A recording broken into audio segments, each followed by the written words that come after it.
Hello, everyone, and thank you for joining us this month for Side by Side Digital. I'm your host, Rebecca Shively, and we've got a great program lined up for you today. This month, we are talking all about branding, and I don't just mean your animals. Whether your personal brand or the brand of your business, marketing isn't just for the commodities that you produce. We're joined today by Kate Lambert, Vice President of Marketing for FCS Financial. Kate and her husband also farm and raise row crops, commercial red Angus cattle, and sheep.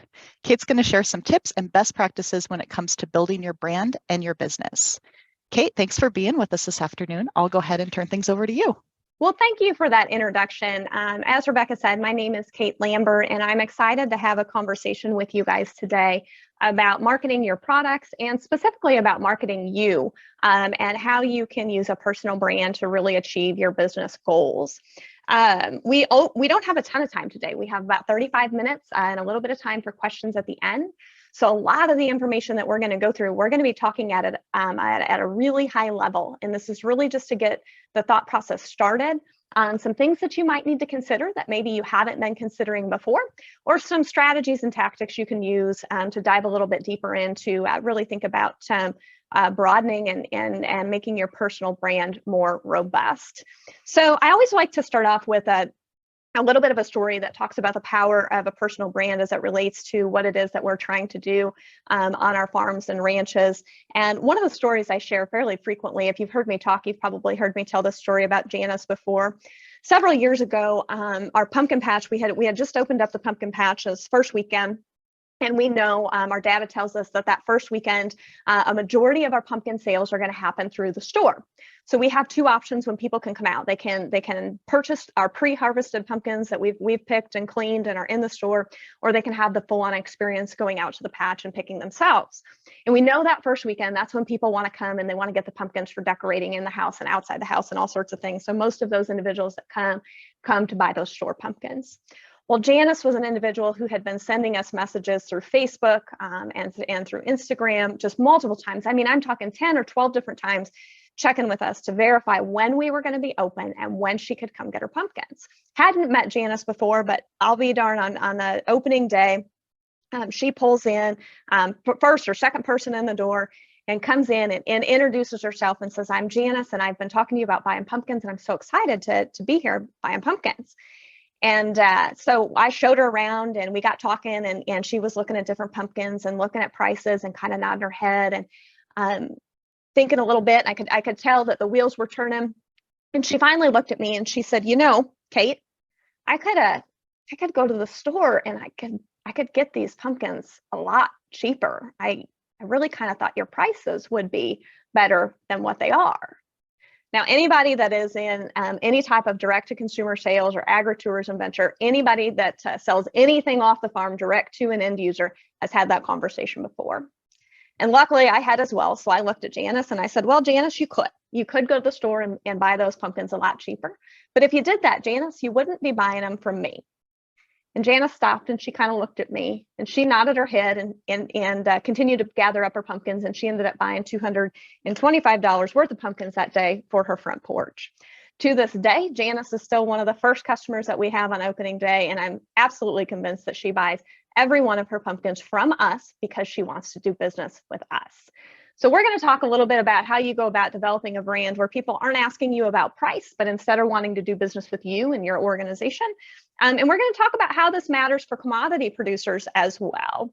But the first things I want to make sure to highlight is some of this discussion about what we're going to talk about today, high-level topics. We're going to start about what a brand is. What does a personal brand matter for farmers? How do you build it and how do you protect it? So first, let's start at very basics. What is a brand? This is my new favorite example to use for a brand. What is a brand?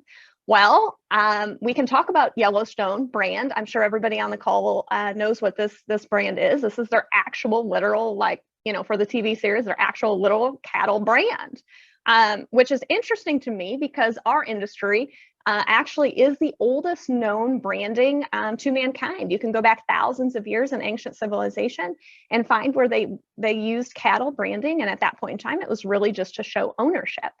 The idea of a brand has evolved a lot since then, right? It's not just showing ownership, but it's a lot more beyond that. If you ask Kevin Costner what this brand means, why, he might tell you that it means $1.3 million per episode. That's, as the end of 2022, what Kevin Costner was paid per episode because of this brand. So when we break it down, and a lot of us think about a logo or maybe a farm brand, a cattle brand, specifically when we hear the word brand, but it's really a lot beyond that. I would argue that the brand is all of the elements used to create recognition and portray an image about a product, service, or the organization itself. So these are all of the things. This is the experience that you have when you engage with that organization. It's the employees that work there. It's the way that they talk to you. It's their social media presence, the clothes that they wear, the colors, the text, the fonts, the product qualities.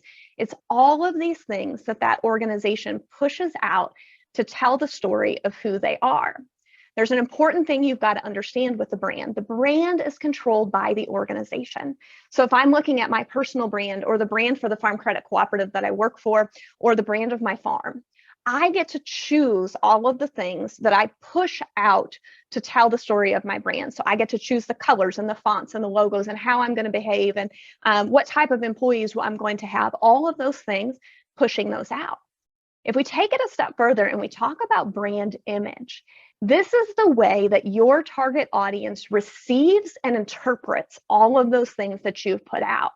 To put it shortly, brand image is really the way that somebody feels about you and your organization.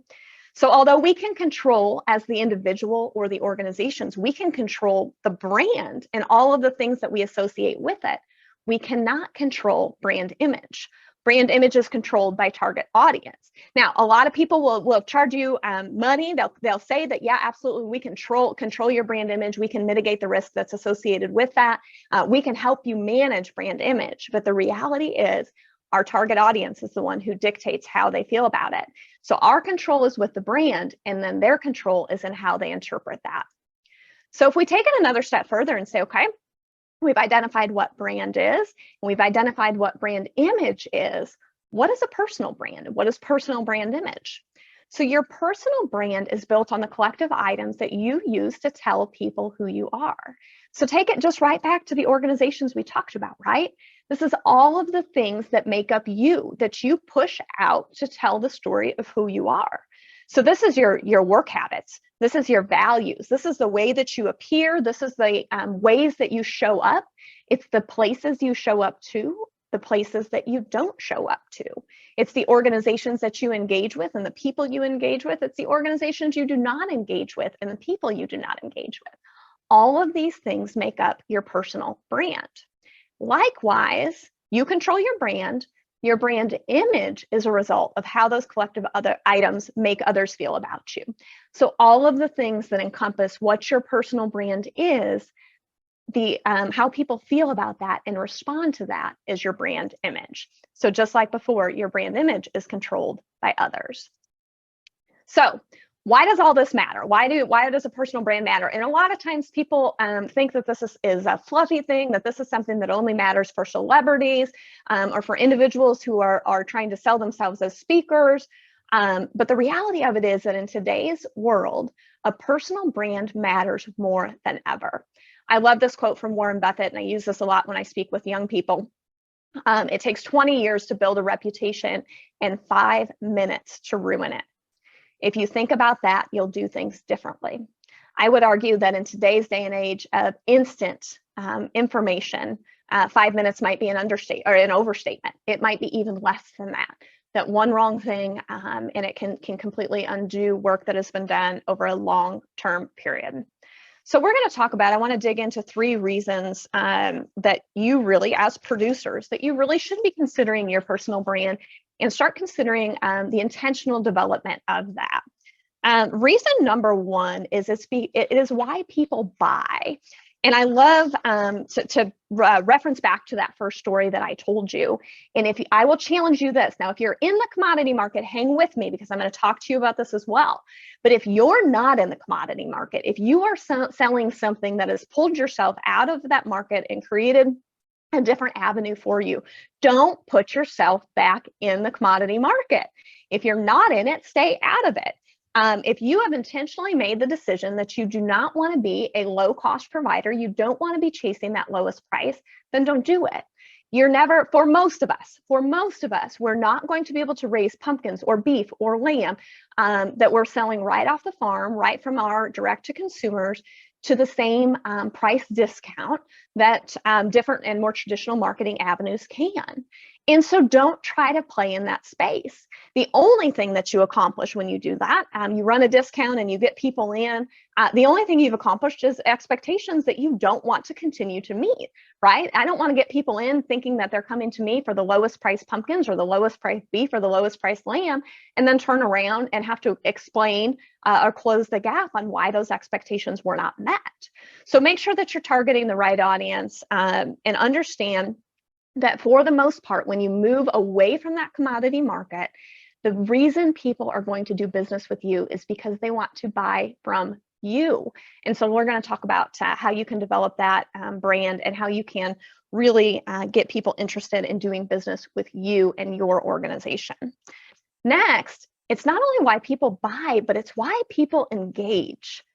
People like to do business with people that they trust and people that they like. So let's think about all the different people that engage with us, whether it is for not commodity producers or for folks that are in the commodity space. We actually, our primary source of farm income, both on the lamb, beef, and row crop side, is in the commodity market. That is still, we still use and are very thankful for those traditional marketing avenues.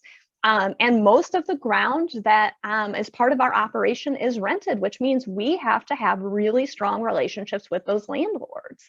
And again, you can look at all sorts of different ways to enter into negotiation with landlords and to attract landlords and to maintain landlords. And it's a whole host of the package, right, that's going to be part of that. But one of the key pieces that often gets overlooked by producers is that people want to do business with people that they trust and they like. This also goes for people within your network. And I always highlight this one, especially when I have the opportunity to work with young beginning producers, because a lot of the opportunity, almost all of the opportunity that comes your way over the course of your farming career is going to be put in your lap by people that you know. That network, they're going to pass an opportunity. They're going to let you know, hey, I've heard about this farm that's coming up for sale, or I heard about this farm that's coming up for rent. They're going to let you know about an opportunity where there might be some opportunity to connect with somebody, connect with another market. All of that happens because of the people that are within your network, and the personal brand is going to be the driver of whether people choose to engage with you or not. The same is true for vendors that we work with. These are people that we buy from and people that we sell to. Those, again, it just all boils down to the reality that regardless of the package, right, all those things, the price and the total contract negotiations, all of that plays into it. But at the end of the day, and I would argue this is true even more so in our rural communities, at the end of the day, people want to do business with people that they like and they trust. And your personal brand is going to let people know that you're someone they can like and someone they can trust. And then finally, I can't skip over this part of the conversation. The personal brand is important because it impacts all of the organizations that you touch. So we've talked about your business, right? Why it matters for your farm. It also matters for those you do business with and those you represent. I put a little bit of a list down here, right? This could be an organization that you're just a member of, could be an organization that you're on the board of or in some sort of leadership capacity with. It could be an organization that you're a customer or a member owner of, such as a cooperative, a lending cooperative. And I want you to stop and think, I always use an example here of a school board, because for whatever reason, school boards seem to just have a lot of excitement, for lack of a better word, attached with them. And almost everybody can think about a school board that has had their reputation, their brand image adjusted because of just one member that sits on that board.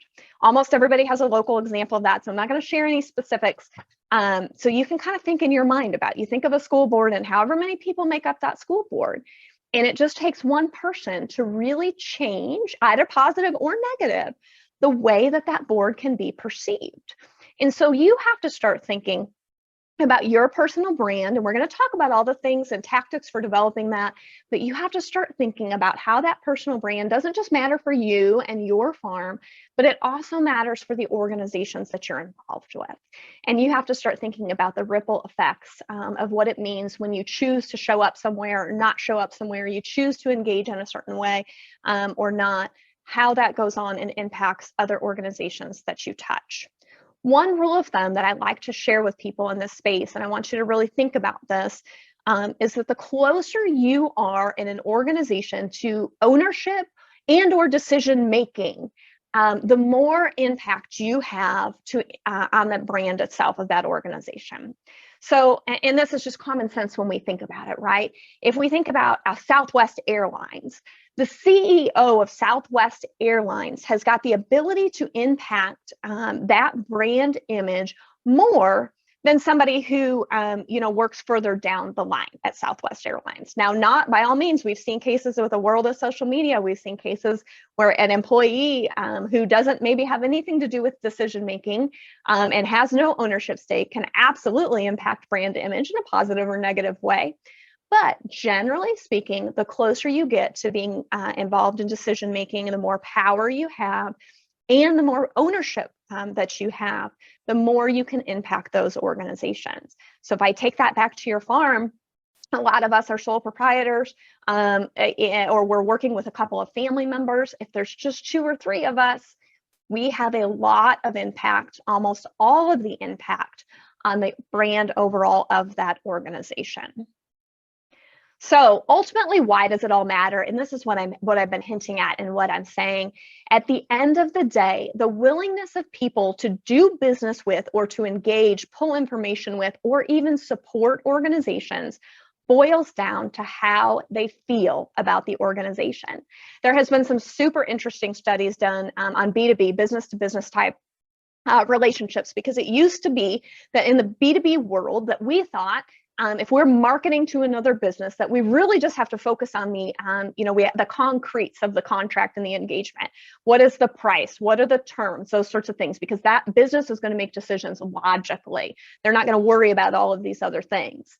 The reality that we found out that this research is starting to show us is that even in the B2B space, sometimes more so than the consumer space, that relationship matters. At the end of the day, people want to do business with and engage with organizations that they feel good about.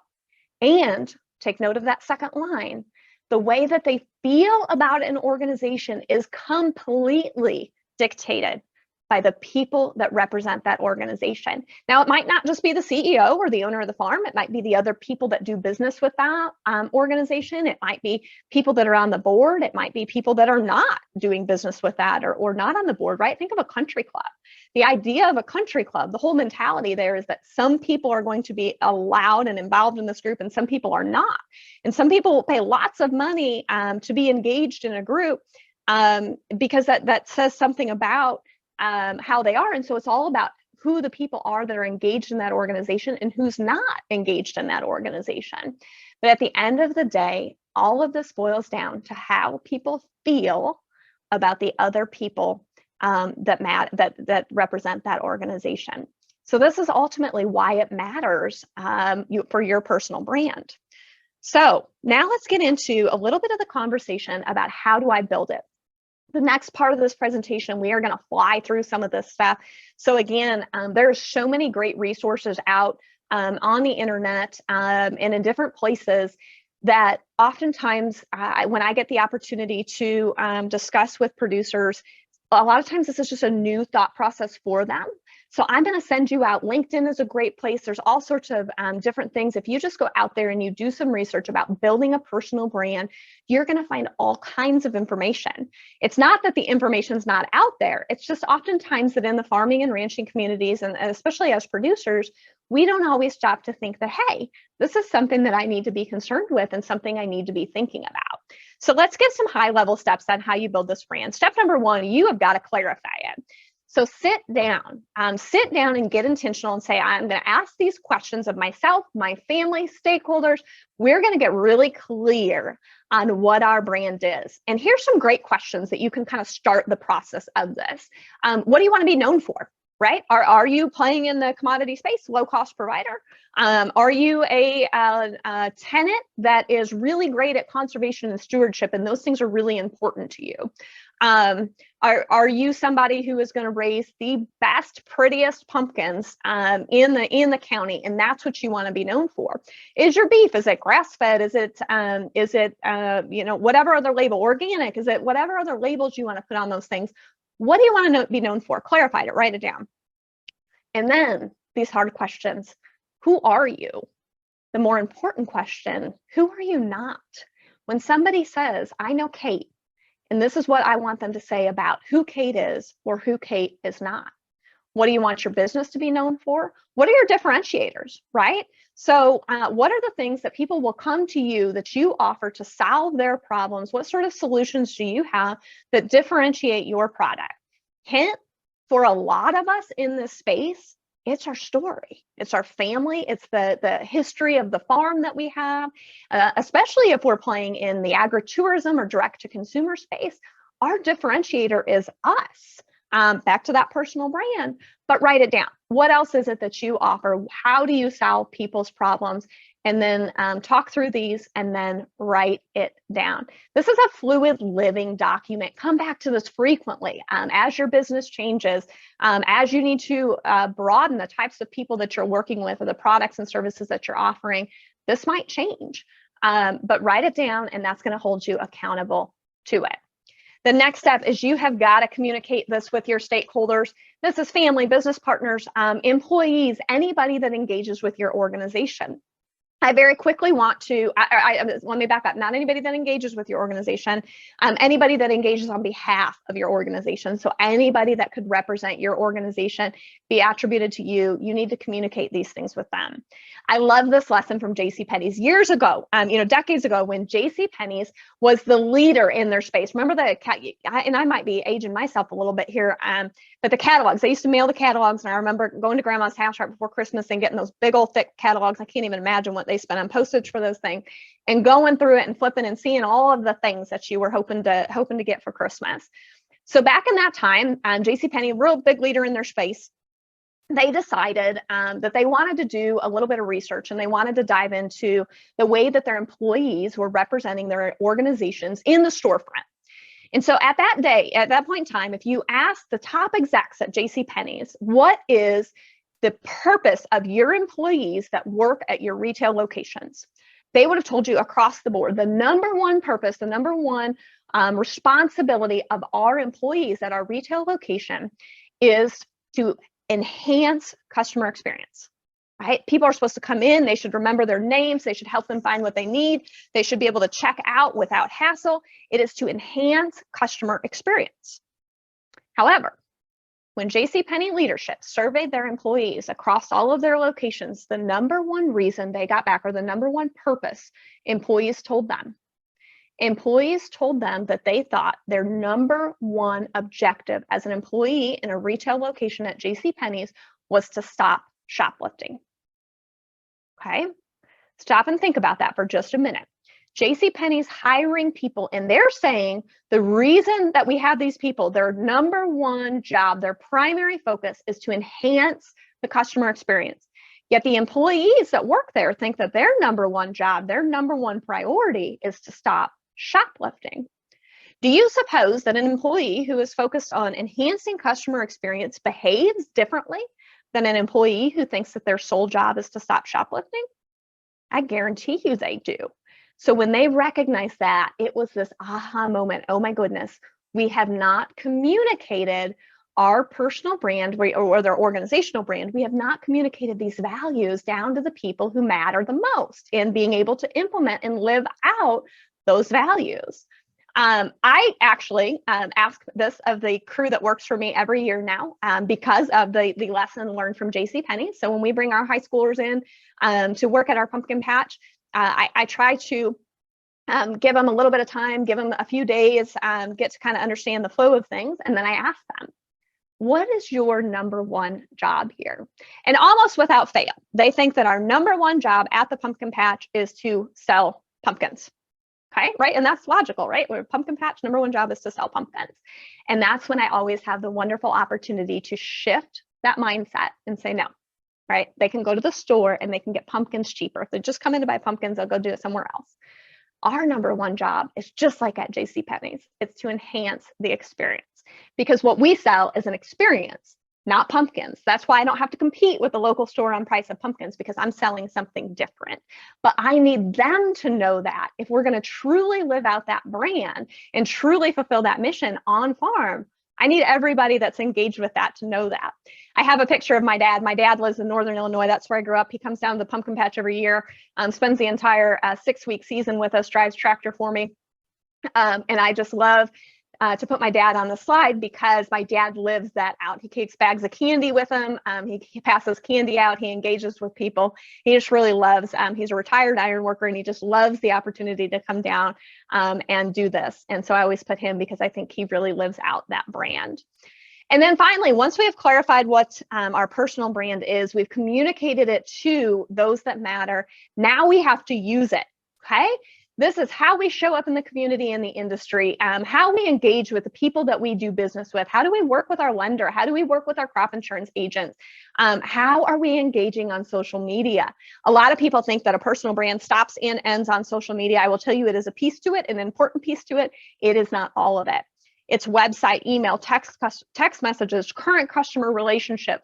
We have to start thinking in all of the spaces that we're going to go into. How are we using our personal brand? Now, I love to show this story or to put this reminder up when you're showing up and speaking up as part of that personal brand, right? You have to tell your story consistently. You have to kind of identify what that is, the key pieces of it that matter the most. You have to be present in the community and in industry in ways that are consistent. You're never off the clock. I highlighted this for you. Write it down. You're never off the clock. And sometimes you need to say no. I have a list a mile long of opportunities that we've just had to say, you know, that just is a great thing. It's just not consistent with what we're trying to do. So we're going to have to pass. Again, I put this picture here. This is a picture of my husband doing an interview, I think last year or the year before. I think it was about some carbon things that we were involved in.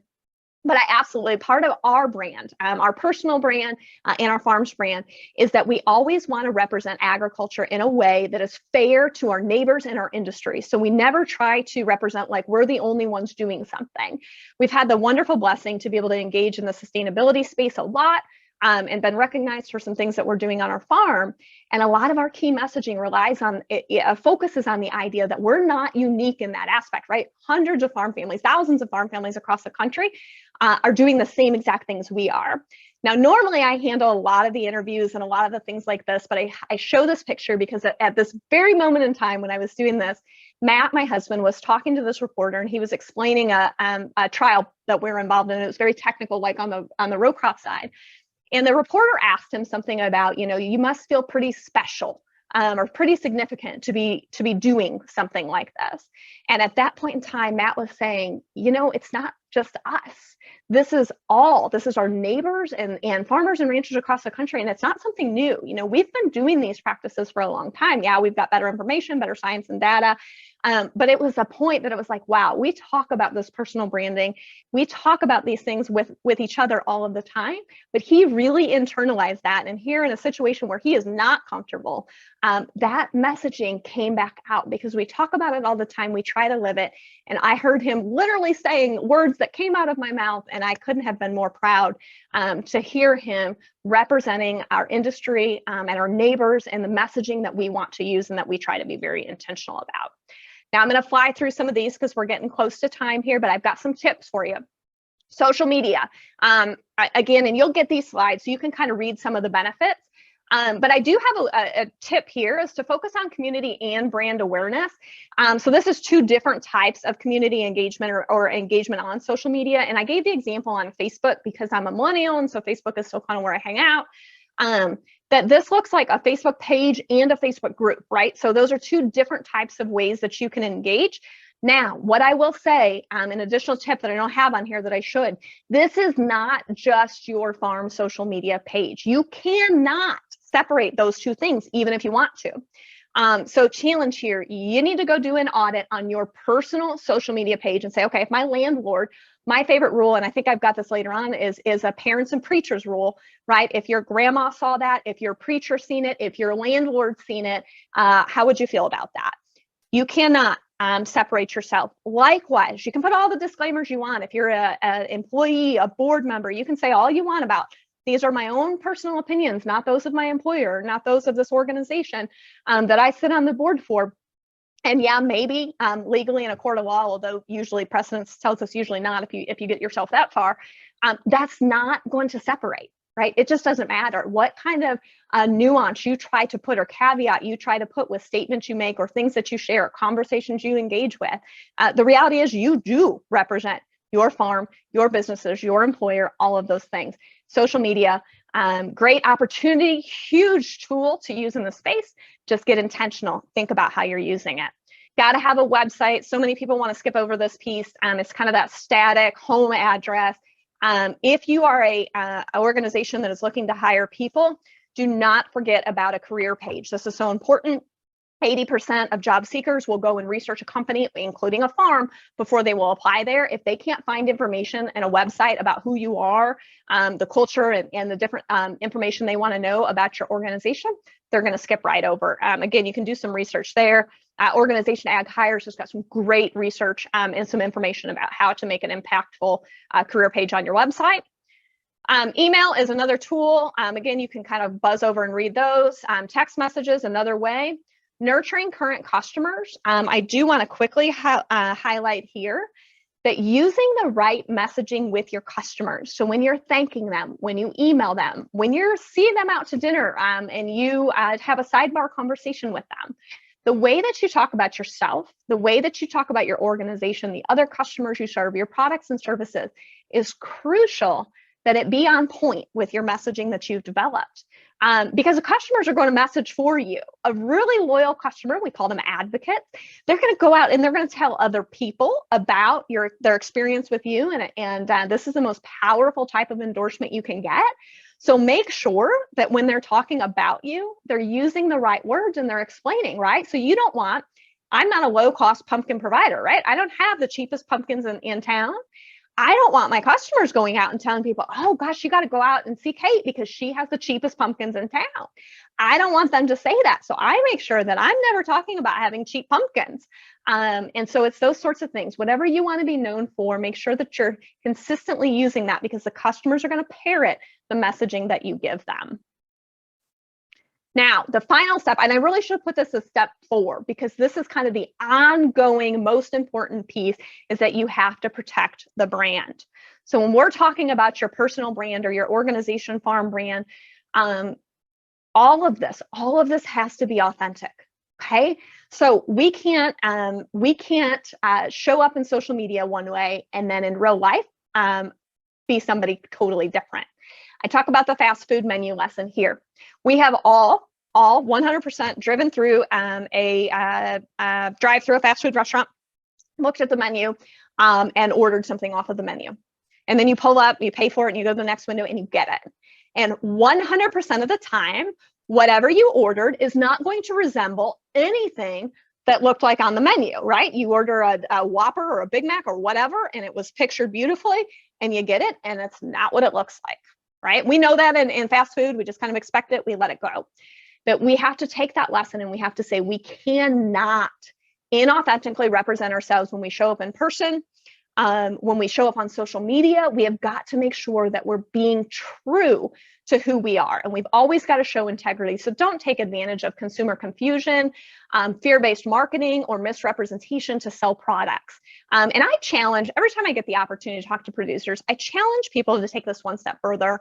There's a lot of fear and misinformation about our food system.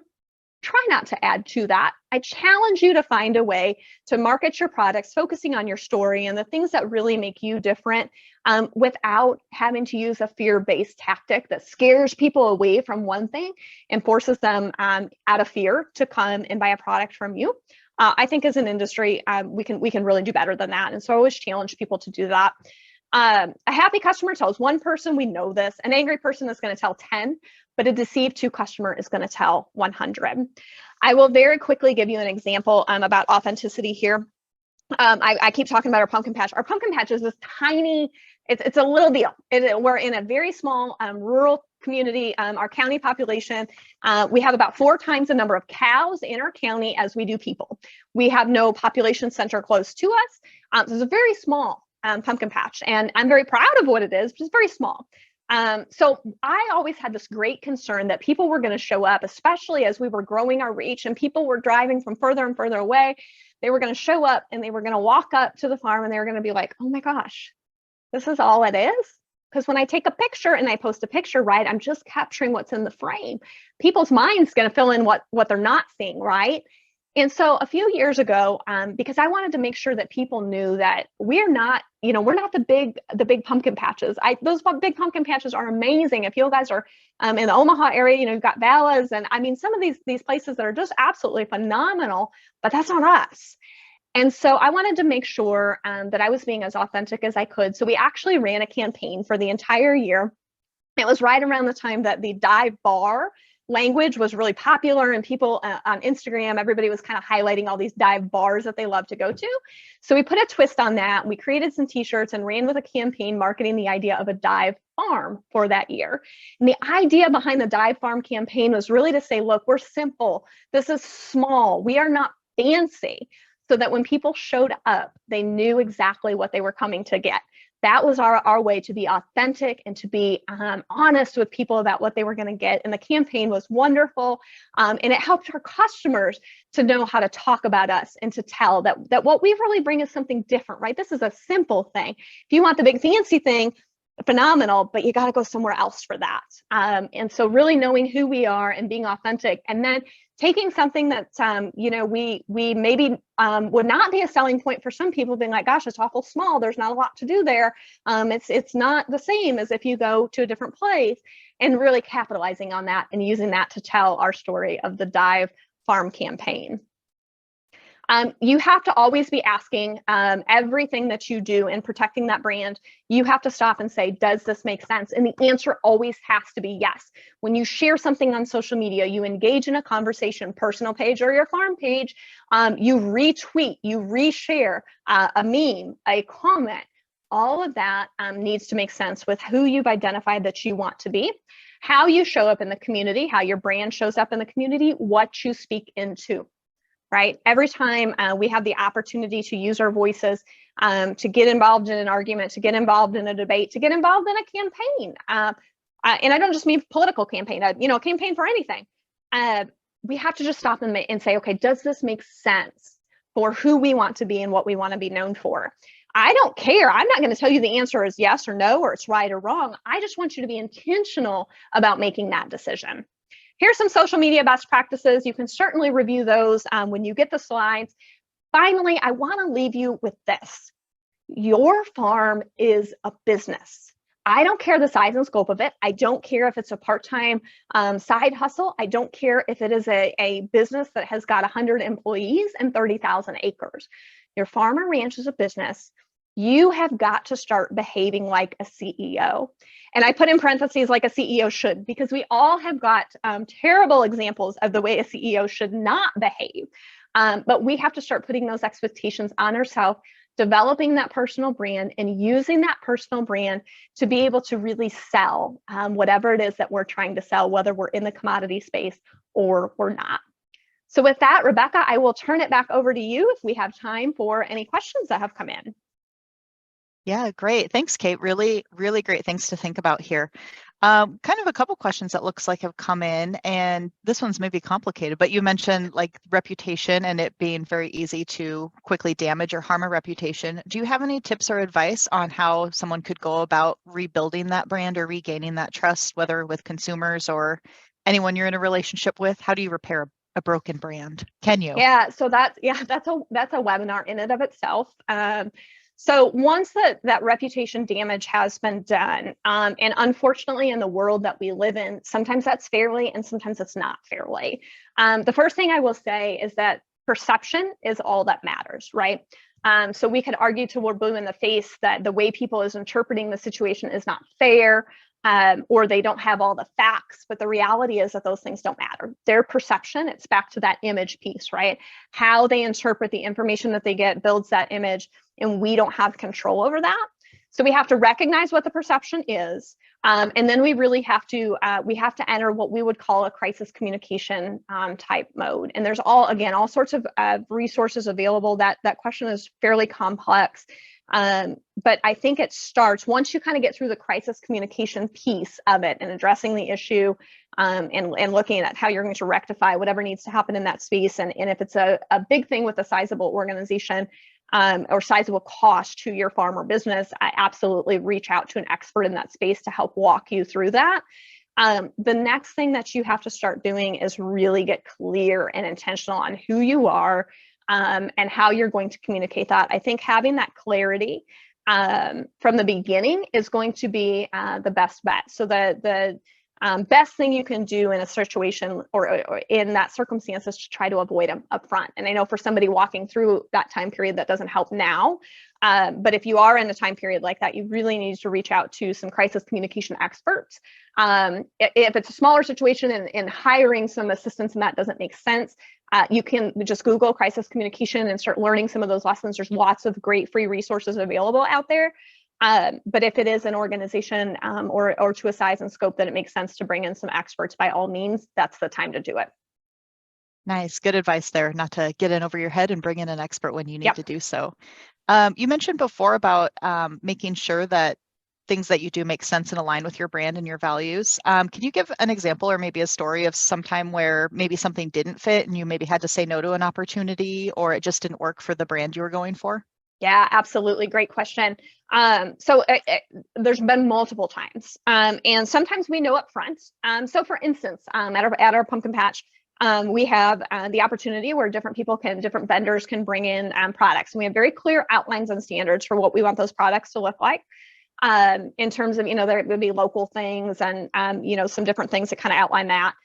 But we also are very adamant that the messaging that organization or that individual uses cannot be detrimental to the industry as a whole, because we hold ourselves to a high standard that we're going to speak about agriculture, and we're going to speak about our food system, that we're going to do so in a factual way. We're going to do so without fear mongering. And therefore, anybody that we engage with has to meet those standards as well.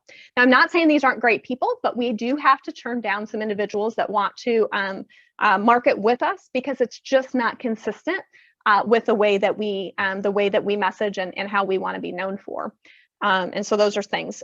Some other things. I found myself before involved in some different organizations that you kind of get in the door. And as a member, I'm wanting to be active with a group, and you kind of get in the door and you realize, this just isn't really quite, in line with who I want to be and the way that we conduct business. And so I always tell people, as soon as you know that, you need to find a way to exit gracefully. Don't convince yourself that you need to stick around. And they may be very great people with very great things. They may just choose to engage in a different way that is consistent with who you are and who we want your brand to be. But as soon as you recognize that, you need to find a way to exit those relationships. Nice. Another question on here. This is timely because we actually had a webinar back in December where we talked about meeting with your landlord. But how has branding helped with that landlord relationship? We know that it's competitive out there when you're renting. And I know you kind of mentioned that early on in the presentation. Can you maybe expand a little bit on that? Yeah, as competitive as a market as we've ever been in before. And our landlords have more access to information than they've ever had before, right? They can go and they can Google things, and then they may or may not always know how to interpret the information that they have access to. We have to do a lot of defense in that space. But for us, we have decided, again, very intentionally, sustainability, long-term thinking. Those things are very important to us and important to our landlords, right? So we, again, in this space, we're not going to be the high revenue generator. We are not going to be the folks that come in and pay the highest cash rent. Nothing wrong with that type of business model at all. Just kind of identify that, get clear on it, and that's going to attract a certain type of landlord. We attract a different type of landlord. And so for us, it has really being able to communicate clearly what matters to us, allows us to align those values with our landlords. And it just leads to a lot stronger relationship where we can know that we're in this for long term. They know the way that we're making decisions. When we have to come back and say, hey, we still, a lot of crop share grant, and come back and say, hey, we need to renegotiate, or we need to be looking at doing some things, some improvements on the farm. Because of our clear communication, kind of knowing who we are, knowing what type of landlords we want to work with, those negotiations are much easier than in spaces where we maybe have two different goals from the relationship. And so I think just being able to, again, get clear in that space and know what type of landlord you want to work with and who's going to align with your values the best. Because those people are then, just like we talked about customers, those people are going to message for you. And they're going to be your best source or one of your best sources for being able to get access to additional ground in the future. So just make sure that the way that you engage with each landlord is how you want to engage with every landlord going forward. You don't want to set a precedent in one space and then be expected to meet that with the next 10 people that come knocking on your door. Yeah, some really great advice there. It looks like we're just about at our time here. So Kate, I want to give you an opportunity. If you kind of have one last nugget of wisdom that you want to leave our audience with today, what would that be? Yeah, so what I would challenge people to stop and think about is that it's not, this is not hard, right? It can be very complicated. It can be very robust, and it can be something that somebody spends all day long thinking about and nurturing. And we all know some people on social media and know famous people that's their full-time job, is building their personal brand. It doesn't have to be that. It does have to be intentional. It just has to be part of the day-to-day decision making, that instead of just blindly going forward in the way that we engage with people, the way that we engage in social media, the way we show up in our community or for the industry, instead of blindly going into those things, we just have to take a minute, take a breath, and get intentional about saying yes or saying no and deciding how we're going to show up. Awesome. I think that's a great note to end on. Well, I want to thank you again, Kate, for spending some time with us today. Really great information. Thank you, everyone in the audience, for tuning in with us today, too. Great questions. We will be back here next month on April 5th. We'll be talking about the entrepreneurial mindset. So definitely join us for that one. Keep an eye out for that email invitation. It'll also have follow-up with Kate's slides and a recording of the email. So thanks again, everyone. Until then, we hope to see you online soon.